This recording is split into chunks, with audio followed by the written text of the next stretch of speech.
हाँ, good morning students. अगले video में हमने क्वेश्चन नंबर 6 आपको समझाया था, वो शायद आपकी समझ में आ गया होगा। अब हम आपको क्वेश्चन नंबर 7 समझा रहे हैं। इसको आप विशेषकर ध्यान देना बेटा। एक पतंग 3 विभिन्न रंगों के कागजों से बनी है। इन्हें ये आकृति हमें जो दी हुई है, इस आकृति को हम नाम डाल देते हैं। कितना है? आकृति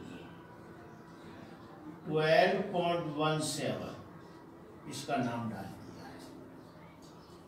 आकृति 12.7 में दर्शाया गया है, पतंग का ऊपरी भाग 32 सेमी विकर्ण का एक वर्ग है। ये 32 सेमी जो विकर्ण है, जो विकर्ण 32 सेमी यहां से यहां तक का एक वर्ग है, जिसका निचला भाग 6 सेमी 6 सेमी और 8 सेमी 6 सेमी 6 सेमी 8 सेमी भुजाओं का एक समद्विबाहु त्रिभुज है। ज्ञात कीजिए कि प्रत्येक सेट का कितना भाग प्रयुक्त किया गया है। तो बच्चों ध्यान से इसको समझेंगे। को ध्यान देना बेटे, 32 सेमी का ये विकर्ण है, तो यहां से यहां तक ये भुजा 32 सेमी है और यहां से यहां तक ये 32 सेमी है। तो हम जब प्रत्येक भाग का हमें क्षेत्रफल ज्ञात करना है इसमें, तो ध्यान देना, एक यहां से यहां तक एक ये त्रिभुज बन जाता है। तो इसकी ये भुजा 32 सेमी है और ऊपरी जो ये भाग होगा यहां से यहां तक 32 है, तो ये ऊपरी भाग 16 सेमी हो जाएगा। कितना हो जाएगा? 16 सेमी का ये ऊपरी भाग कितना आ जाएगा? 16 सेमी। यहां से ये भाग भी 16 सेमी होगा। कितना हो जाएगा? 16 सेमी। तो ध्यान देना बच्चों, हम निकाल रहे हैं। देखिए, फर्स्ट भाग का क्षेत्रफल,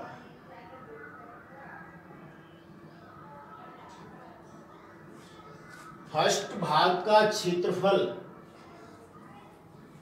बराबर 1/2 आधार गुणा ऊंचाई। आधार गुणा ऊंचाई। अब इसमें आधार कितना है? 32 है, ऊंचाई 16 है। तो ध्यान देना बच्चों, 1/2 32 गुणा 16। 2 से हमने 32 को डिवाइड कर दिया 16 बार। जब 16 का 16 से मल्टीप्लाई आप करेंगे तो कितना आ जाएगा? 256 सेमी स्क्वायर। जब 16 का 16 से हम जब मल्टीप्लाई करते हैं तो 2 से 56 आता है। तो ये जो हमारा ये भाग है, इसका एरिया कितना आया? 256 सेमी स्क्वायर। तो सेकंड भाग का एरिया भी उतना ही होगा। तो यहां लिखेंगे हम, सेकंड भाग का क्षेत्रफल बराबर फर्स्ट भाग का क्षेत्रफल बराबर 256 सेमी स्क्वायर। यानी फर्स्ट और सेकंड भाग का क्षेत्रफल भी उतना ही होगा। अब हम थर्ड भाग का क्षेत्रफल निकालते हैं। तो ध्यान देना बच्चों, यहां ए बराबर कितना दिया हुआ है? 6 सेमी, बी बराबर 6 सेमी और सी बराबर 8 सेमी। तो अर्ध परिमाप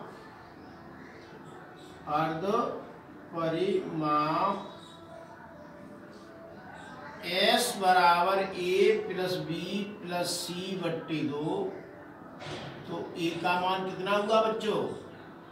6 प्लस 8 बट्टी 2, तो 20 बट्टी 2, तो यानी 10 सेमी आ गया। कितना आ जाएगा?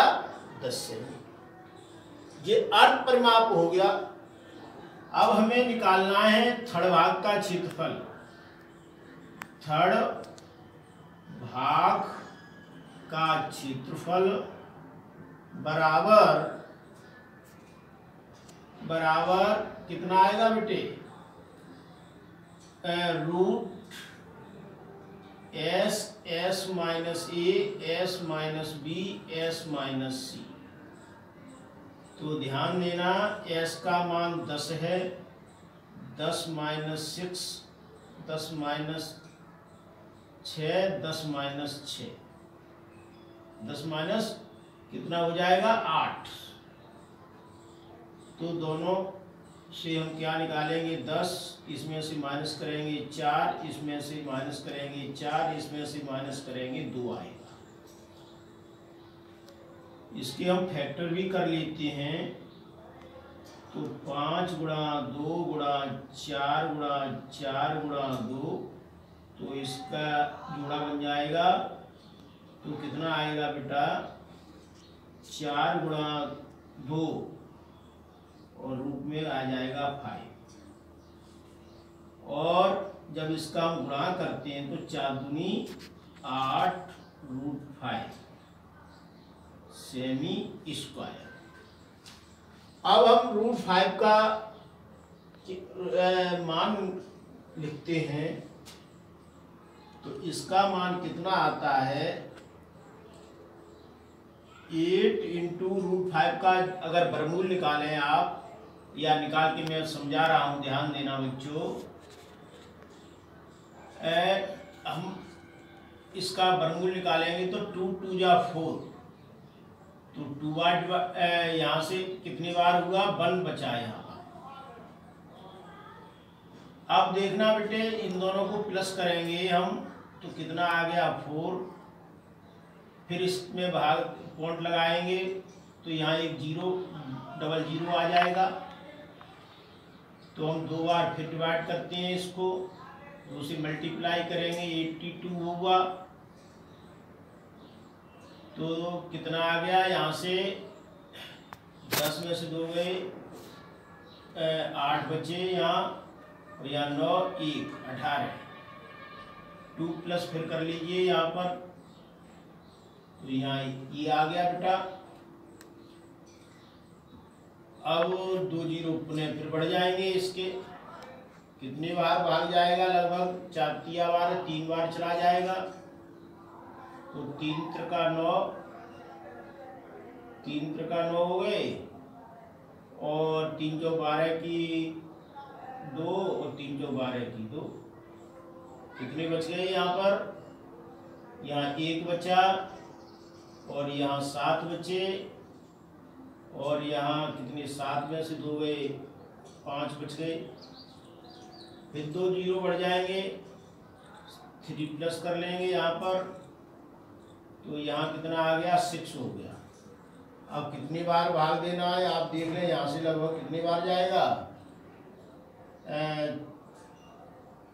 यहाँ 4 हम 40, लगभग कितना चलाएगा? 4 9 36, लगभग हम इतनी बार रखते हैं। 2 हमें तो 2 अंक तक निकालना है, इसकी आगे आवश्यकता नहीं है हमें। 2.23 और इसका आप मल्टीप्लाई कर लें तो कितनी बार जाएगा बेटा? 8 की 24, 8 की 24, 8 की 24 की 4, 8 की 24 की 4 हासिल 2, 8 दूनी 16 और 2 18, 2 18, 8 दूनी 16 और 1 17, यानी लगभग इतने समथिंग जाएगा। लगभग यानी लगभग हम इतना मान लेते हैं, यहाँ 8 पॉइंट और भी आगे अंक हैं, तो यहाँ पॉइंट में तो कुछ भी हो सकता है, तो इतने सेमी स्क्वायर लिख देना आप, क्योंकि आगे और भी अंक हैं। तो ये आपका आंसर हुआ। तो इनको आप करके देखना, और जो समझ में नहीं आया उसको पूछना, ठीक है।